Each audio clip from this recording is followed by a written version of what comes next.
Hello दोस्तों, स्वागत है आप सबका मेरे YouTube channel The Law Aspirants TLA में। दोस्तों, आज की वीडियो में मैं बात करूंगा पीआईएल के बारे में। प्रोविज़न जो है पीआईएल से रिगार्डिंग मैं बताऊंगा। तो चलिए वीडियो को स्टार्ट करते हैं। तो सबसे पहले हम जानेंगे पीआईएल का इतिहास कि पीआईएल की शुरुआत कहाँ से हुई और ये किन किन मामलों में जो है दाखिल की जाती है।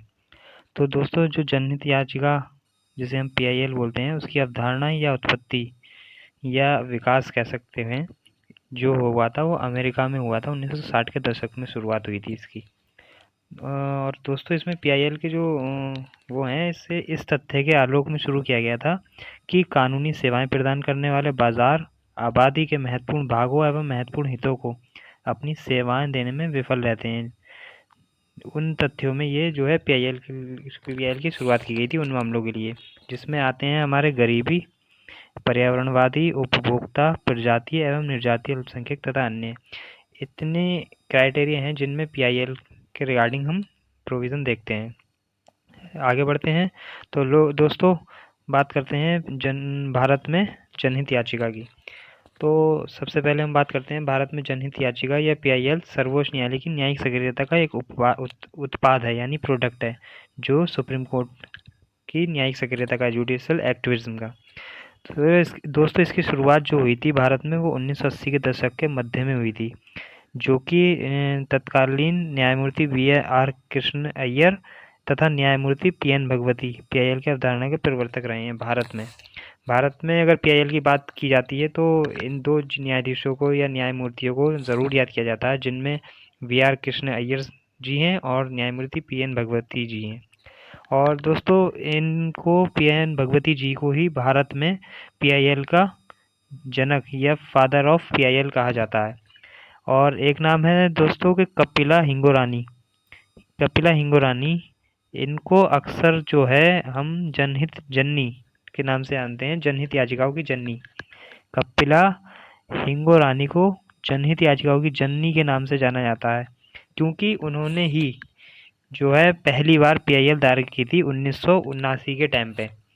1979 के टाइम पे ये एक महान अधिवक्ता थी हमारे भारत में, जो कि 2013 में जो है जिनका देहांतवास हो गया है। ये एक महान अधिवक्ता थी। इन्होंने बिहार राज्य में विचाराधीन जो कैदी थे उनके हितों के लिए पहली पीआईएल दायर की थी। इसीलिए इन्हें, यानी कि कपिला हिंगोरानी को जनहित याचिकाओं की जननी कहा जाता है। और दोस्तों, जब जनहित याचिकाओं की जननी इन लेडीज़ को कहा जाता है, तो जनहित याचिकाओं का जो जनक है वो हमारे पीएन भगवती जी को कहा जाता है, जो कि न्यायिक मान्यता और विकास के लिए जस्टिस पीएन भगवती जो है जाने जाते थे। बहुत इन्होंने कार्य ऐसे किए हैं जो इसमें न्यायिक मान्यता या विकास की बात हो। आगे बढ़ते हैं। तो दोस्तों, जनहित याचिका के जो और भी नाम हैं, जिन नामों से हम पीआईएल को जानते हैं, तो उनमें सामाजिक क्रिया याचिका यानी कि सोशल एक्शन लिटिगेशन एसएएल भी कहा जाता है, और सामाजिक हित याचिका यानी कि सोशल इंटरेस्ट लिटिगेशन। पीआईएल तो है ही पब्लिक इंटरेस्ट लिटिगेशन, साथ ही इसे और नाम सोशल इंटरेस्ट लिटिगेशन के नाम से भी जाना जाता है। और तीसरी जो बात है जो है वर्गीय क्रिया याचिका, इस नाम से भी हम पीआईएल को जानते हैं, जो कि इंग्लिश में हम बात करते हैं तो क्लास एक्शन लिटिगेशन यानी कि सीएएल। आगे बढ़ते हैं। तो दोस्तों, पीआईएल का अर्थ समझते हैं हम कि पीआईएल का अर्थ क्या है। तो पीआईएल का अर्थ यानी पीआईएल यानी जनहित याचिका। इसके अंतर कोई भी जनभावना वाला व्यक्ति जिसको समाज के प्रति भावना हो, या सामाजिक संगठन, या तो व्यक्ति या कोई संगठन किसी भी अन्य व्यक्ति या व्यक्तियों के समूह को अधिकार दिलाने के लिए न्यायालय जा सकता है।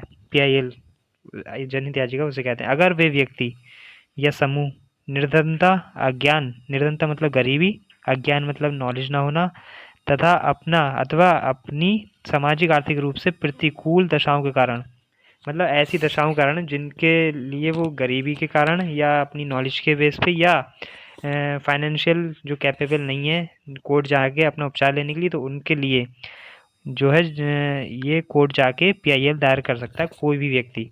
तो क्वेश्चन यहाँ सबसे पहले बनता है कि पीआईएल कौन दायर कर सकता है। तो दोस्तों, पीआईएल स्वयं पीड़ित व्यक्ति या फिर उसके बिहाफ पे कोई भी अन्य व्यक्ति जिसका उस मामले से लेना देना हो या ना हो, वो भी पीआईएल दाखिल कर सकता है। आगे बढ़ते हैं।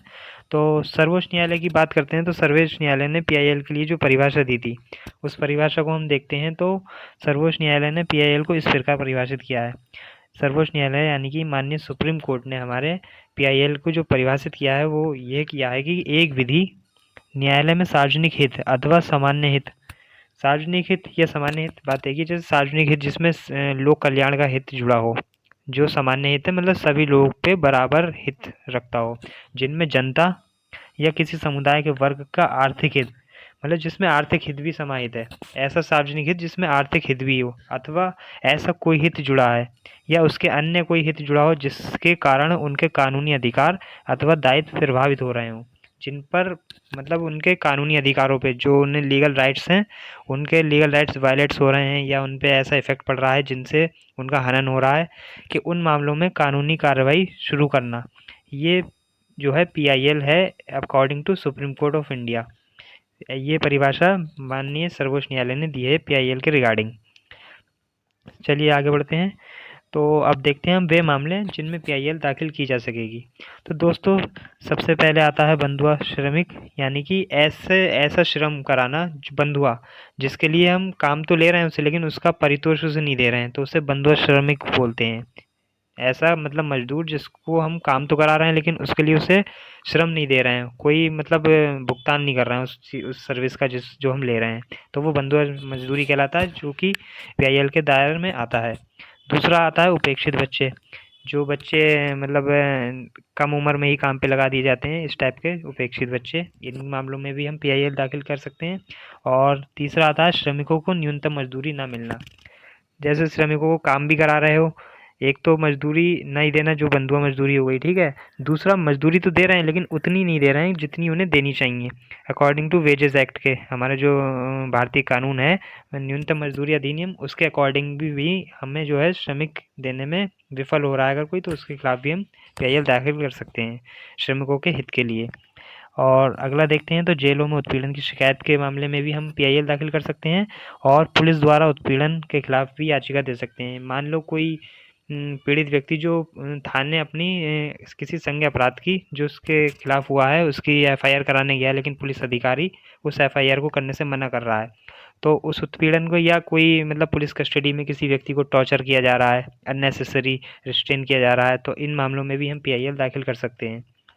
अगला देखते हैं महिलाओं पर अत्याचार के खिलाफ याचिका। महिलाओं पर अत्याचार के खिलाफ याचिका से मतलब है कि ऐसा अत्याचार जो मतलब महिलाओं को कार्यस्थल पर उनका शोषण किया जा रहा है या फिर कोई घरेलू हिंसा में दहेज मृत्यु या तुम्हारा दहेज प्रथा के मामले में प्रताड़ित किया जा रहा है, तो उन मामलों में भी जो है पीआईएल याचिका दायर की जा सकती है।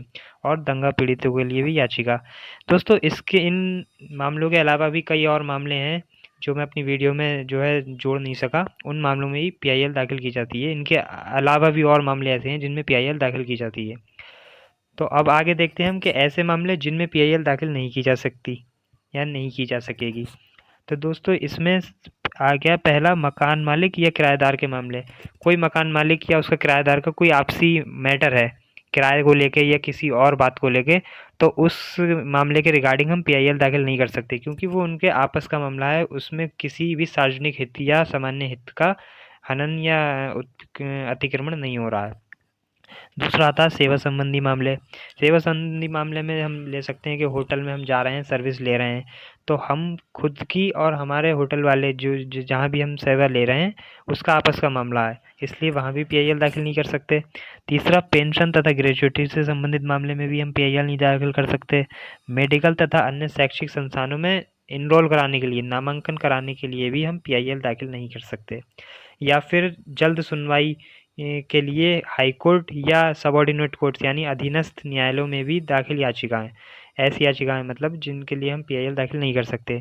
और मेन फैक्टर जो है पीआईएल दाखिल न करने का वो ये है कि पीआईएल दाखिल करने के लिए कोई निजी हित नहीं होना चाहिए, वो ऐसा हित होना चाहिए जो लोक कल्याण के लिए हो या सार्वजनिक हित हो, जिसमें किसी एक व्यक्ति का या किसी निजी व्यक्ति का पक्षकार का हित उसमें समाहित ना हो केवल मात्र, इसलिए हम पीआईएल दाखिल नहीं कर सकते।